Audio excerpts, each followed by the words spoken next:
Let's talk about THC and your brain.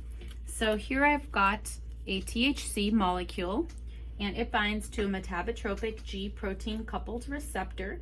An example of this would be a CB1 or a CB2 receptor. And when it binds, it inhibits the inhibitory neurotransmitter from being released. So this is very similar to opioids. So let's say this neuron here has dopamine, and this normally would release GABA, which would prevent the dopamine from being released into the synapse. But since this is inhibited, now the dopamine will get released and flood the synapse, causing a euphoric high.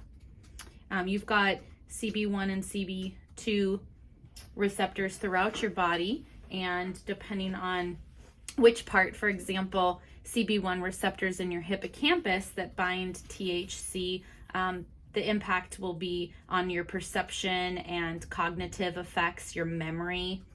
It causes short-term memory impairment. If THC is binding to CB1 receptors in your basal ganglia and cerebellum, that's going to make you feel sedated and have an impact on your movement.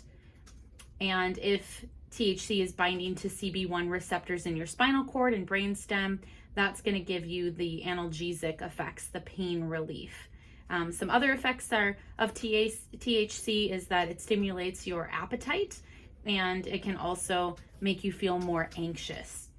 Eventually, over time, there are a couple of enzymes that work to degrade THC, CYP3A11 and CYP3A4.